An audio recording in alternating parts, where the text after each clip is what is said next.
Você é mãe? Hoje a gente vai falar sobre rotinas para as mamães. Seja mamãe de recém-nascido, seja mamãe de criança, de adolescente. E eu tô com uma convidada muito, mas muito especial, que é a minha amiga Maribel. Além de ser minha amiga há milhões de anos, uns 15 anos, 10 anos? Desde 2008, uns melhor não 15 fazer anos. as contas. Melhor não. Além dela ser minha amiga maravilhosa, ela é mãe do Theo e ela é consultora de amamentação.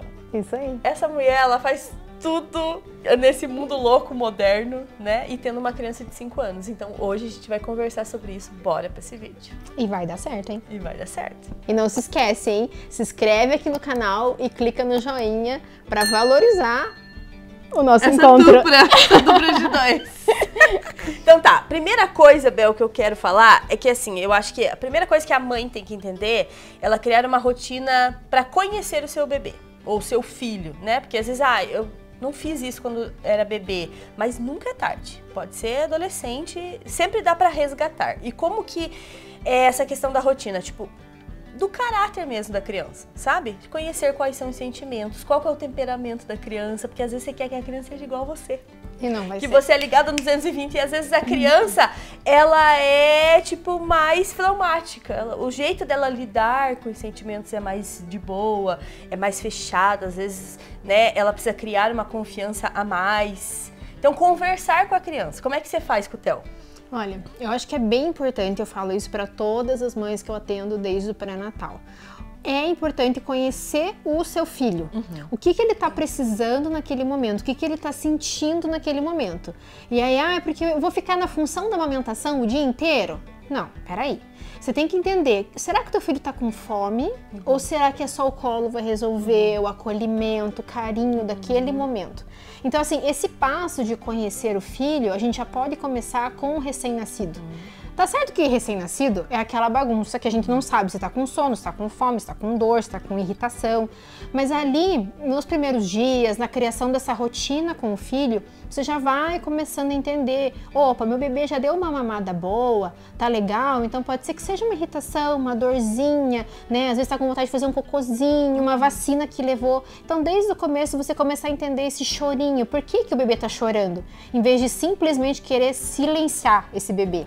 Então, por isso que eu falo, desde o começo, a gente já começa a entender por que o meu filho está chorando. E não simplesmente, fica quieto, ou eu não quero escutar esse bebê chorando. Sim. Então, quando a gente começa a entender o porquê, a gente começa a solucionar mais facilmente o problema. Fica muito mais fácil a rotina da mãe. Com certeza. Né?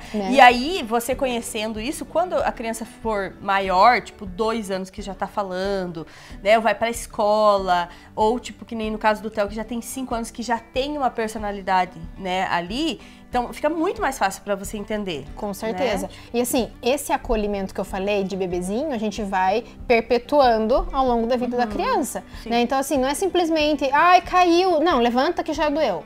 Tá bom, já passa. Mas assim, quando você pensa nesse acolhimento do teu filho, a mãe entendeu, dói mesmo, mas vai passar, né? Você fazer esse amparo emocional da criança, você vai criando laços de confiança com o seu filho, para quando o seu filho for maior, o seu filho dizer: mãe, eu senti um problema, eu tive um problema com o meu amigo, ou eu não gostei do que aquele primo me falou, do que aquele amigo fez pra mim na natação, ou do que aquele professor me falou na escola. Ele vai sentir essa confiança, essa abertura de conversar com você depois, porque você já abriu essa porta desde o início. Sim. Então assim, Bel, eu não fiz isso quando meu filho tinha 2 anos, 3 anos, eu quero começar a fazer agora. Nunca é tarde pra você falar pro teu filho e falar assim, a mamãe sempre vai ser tua amiga.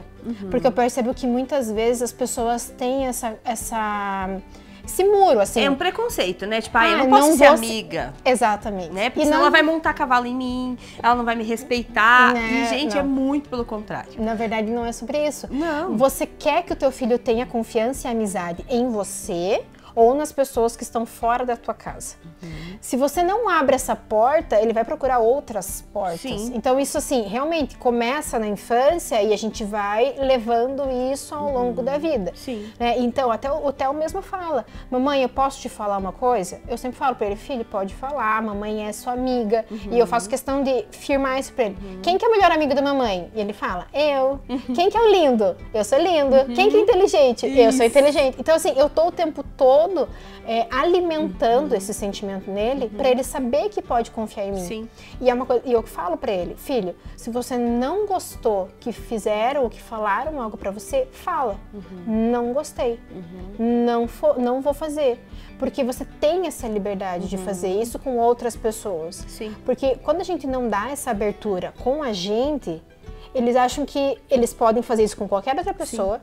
E a gente não sabe quem são as outras pessoas e a intenção dessas outras pessoas. Então essa confiança a gente pode ir criando desde o início, aprendendo realmente a entender o sentimento do filho. E até mesmo assim, você precisa entender que você vai gastar tempo com isso. Não é uma coisa de um dia, é todo dia plantar uma sementinha, todo dia conversar. Ah, mas eu não tenho tempo nem pra fazer minhas coisas, nem pra fazer não sei o quê. Minha filha, você teve o filho, seja lá quantos filhos você teve, você precisa entender que ele faz parte da sua vida e é sua responsabilidade conversar, perguntar, mostrar respeito, ensinar os desenhos que a gente, pelo menos na minha época, né, que eu colocava pra Nath assistir Barney.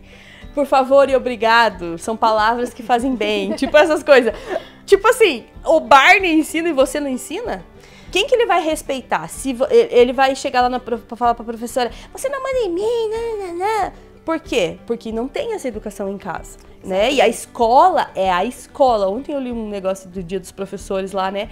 Que tava falando, tipo, a escola não tem o tempo inteiro para ela ensinar a parte didática, né, a alfabetização e tal, e ainda ensinar a criança a ser a educada, tipo, 100%. Ela vai ensinar um pedaço, mas isso vem de casa. Sim, a educação vem da família. Exatamente. Não é papel do professor educar o filho. E assim, tem uma coisa que já me falaram, eu ensino o fulaninho, eu falo pra ele, por favor, obrigada, como é que diz? E ele não aprende. Aí eu perguntei, tá, quantos anos tem essa criança? Tem 2.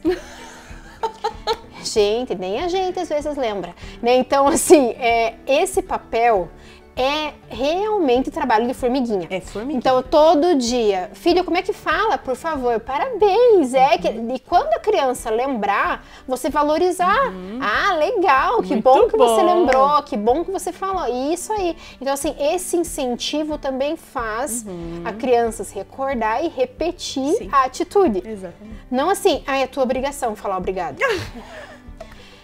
O que eu percebo muitas vezes é que a gente esquece que criança também é ser humano. É um ser humano infantil, tá aprendendo, tá desenvolvendo, mas também é ser humano. Então esses sentimentos também são válidos. Sim. E também é a base, na verdade, do que a gente tá construindo em cima desse ser humano. Sim. Então, que tipo de ser humano que você quer construir? É isso que a gente tem que pensar. Tá, eu quero construir um ser humano que vai sair gritando com todo mundo e que tem que aceitar o que eu tô querendo, ou eu quero construir um ser humano que vai aprender a ouvir também. Sim. Então a gente tem que também fazer esse papel, dar esse passinho atrás. Sim. Né? Então assim, pra resumir esse primeiro tópico, você precisa sim colocar na tua rotina a criação e a conversa com seus filhos. Independente da idade dele, você tem que conversar. Todos os dias? Sim, todos os dias. Todos os dias. E a segunda parte que eu queria entrar é na rotina para quem tem bebê. A gente vai falar da rotina do bebê e da rotina da criança maiorzinha. Porque, mas bebê não tem rotina. Não, bebê acorda 500 vezes, mama 500 vezes e tal. Mas você precisa de artifícios para isso facilitar a tua vida e não ser um peso. Por exemplo, uma dica minha, é ter coisas que trabalham para você, tipo uma chaleira elétrica, tipo uma panela de pressão elétrica, um robô aspirador que seja, ou um aspirador sem fio que você não precisa ficar lá enrolando cabo, uma máquina de lavar que você joga lá a máquina, ou se for uma lava e seca, ou só lavar mesmo, né? Porque, não, mas eu gosto de lavar as roupas tudo na mão ali, esfregar uma minha filha. Se não tem tempo para isso, é porque isso acaba... Tem gente que fica, e daí fica pirando, aquilo machuca você porque você se acha a pior pessoa porque você joga a roupa da tua criança pra lavar. Limpa bem a máquina, tem vários vídeos aqui no canal, né? E a mãe não se sentir com esse peso. Então, facilitar as coisas. O que você faz para facilitar a tua rotina? Ou se fazia quando o Theo era bebê? Então, na verdade, eu acho que as pessoas erram em dizer que um bebê não precisa ter rotina. Começando primeira por aí. coisa. E aí entra naquela história de que como é cansativa a amamentação. Você deixou virar cansativa, na verdade. Quando a gente vai pensando nessa rotina desde o começo, né, de incluir passeios durante o dia, da vidinha do bebê e da tua vidinha, você percebe que, eu não vou ficar o dia inteiro dentro de casa fechada com o bebê, apenas pensando nas tarefas de casa e nas tarefas com um bebê. Então você consegue se incluir nessa rotina do bebezinho também. Dar um passeio, ver o sol, enquanto o bebê tá fazendo a sonequinha, você consegue assistir um episódio do teu seriado favorito. E aí, por exemplo, eu adorava deixar tudo pronto cozinhando na minha panela a vapor. Então eu colocava lá para cozinhar os meus legumes, colocava lá o arroz, que eu comprei uma já de 2 andares, para ser bem prática. E eu uso até hoje, porque assim, eu sabia que não ia queimar, tava lá. Sim. Botava ela no desliga tempinho, sozinha. Ela desliga sozinha. Botava o tempinho lá, eu tava dando mamar pro Theo, o Theo dormia na soneca, eu tava assistindo um filminho ou um seriadinho, ou tava lendo alguma coisa, né? E daí, graças ao bom Deus, inventaram a air fry. Então também colocava coisa para assar lá, era muito mais prático. Então pouco eu fazia coisas no fogão mesmo. Às vezes um feijão que tinha que cozinhar. Então assim, dava para criar essas facilidades, colocava isso na rotina, mas também me permitia fazer as coisas pelo Theo e fazer as coisas por mim.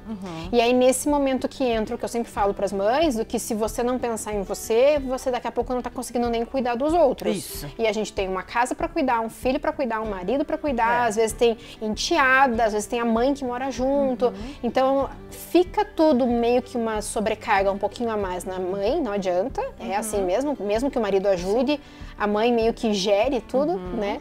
Então assim, quando a gente tem essas facilidades no dia a dia da rotina, quando a gente cria uma rotina para o bebê, então o bebê tem uma previsão de horário de banho, então o banho do bebê é sempre no final do dia, que daí o bebê relaxa, você dá o peito, põe o bebê para dormir, à noite você consegue descansar, consegue jantar tranquilamente, consegue assistir um filme com o marido, então você consegue ter uma vida mais tranquila do que você deixar o bebê fazer a rotina sozinho. Exatamente. Porque se você deixar o bebê fazer a rotina sozinho, gente, não, você vai virar esse escrava bebê do bebê. vai passar o dia todo mamando, dormindo, mamando, dormindo, mamando, dormindo. E aí, cadê você? Exatamente. Cadê teu casamento? Cadê o horário que você vai assistir o que você gosta, ler o que você gosta, ou marcar um horário no Pilates? Não, agora esse horário, normalmente ele faz uma soneca boa. Eu vou deixar ele com a minha mãe, eu vou marcar um Pilates. Eu vou no salão fazer uma escova. Sim. Ou eu vou tomar um café com uma amiga. Isso é uma coisa que a gente vai fazer mais um tópico aqui. Acho que a gente vai ter que dividir esse vídeo em 2 partes, então se acalmem aí. Mas assim, o que eu quero dizer é que isso vai passar. Né? Você já tem o Theo de 5 anos, eu tenho a Nath de 22, então eu também achava que eu ia ter que virar a mãe ali e nunca mais eu ia fazer mais nada da minha vida. E tipo, não, isso passa. E quando passa é tão rápido que você fala, meu Deus, e às vezes dá saudade. E daí vai ter outras fases da criança, né? Então assim, quando é bebê, aproveite o bebezinho, mas também não esqueça que existem outras pessoas à sua volta. E você ter essa rotina, um estudo que fala sempre sobre isso, que é uma coisa que psicologicamente é muito bom você saber qual que é o próximo passo que você vai dar. Então, não é sobre horários, não. 6 horas da manhã eu tenho que dar mamar pro neném, não. É sobre a sequência. Então, por exemplo, tem o mamazinho, daí você tá em introdução alimentar. Aí tem o lanchinho da manhã, daí tem um outro mamazinho, daí tem o almoço. Então, é a sequência. E pra você também. Então, é a sequência que eu sei que no fim da tarde eu vou tomar lá o meu chazinho, meu cafezinho, meu lanche da tarde. E aí, depois que o neném dá uma mamadinha, ou antes, enfim, dá um banho, porque já tá descendo o sol. Então, eu sei o que vai acontecer. E o bebê também sabe. E o bebê também. Ai, mas o bebê não sabe. Sabe sim. O fisiológico dele começa a trabalhar nesse tempo, nessa rotina. Essa rotina do bebê traz mais segurança para ele do que está acontecendo. Então tem uma previsibilidade e a gente vai ter um bebê mais seguro e mais calmo e que dorme melhor, porque a melatonina está sendo usada no horário certo, não está indo tomar banho às 10 da noite para dormir às 11, que aí vai estar com o cortisol super alto no organismo. Estressadíssimo. Então quando a gente pensa em rotina, na verdade a gente está otimizando o tempo para a gente conseguir tempo pra gente Então a gente tem esses utensílios na casa que facilitam pra gente, a gente organiza o tempo pra gente, a gente consegue viver essa maternidade mais leve. Mais leve, exatamente. Né? Sem uma carga. Sem uma carga tão pesada. Que eu sei que você tá pensando, Bel, é difícil, a maternidade sou eu tudo que faço. Realmente. Então imagina se a gente não facilitar o processo. Exatamente. Fica se mais ajude, pesado. minha amiga. Fica se mais ajude, pesado. não se machuque. E esse terceiro tópico vai pra segunda parte. Então, amanhã tem mais. Então, ó, amanhã vai a segunda parte, a gente vai falar sobre mais 2 tópicos pra ajudar você na tua rotina. Não esquece de se inscrever no canal e, ó, já segue Maribel no Instagram, porque Maribel tem muita dica, muita. É a Bel do Tel, tá aqui na tela, o arroba pra vocês só sigam, ela dá muita dica, gente, pra quem tem criança, bebê, não é só pra quem amamenta, é pra tipo assim, pra um ciclo enorme de uma criança, é maravilhosa. Essa minha amiga é muito profissional. E me segue aqui no YouTube também. Estamos começando o canal. Então Olá. bora me seguir aqui também Tá para tudo receber aqui. meus conteúdos. Muito bem.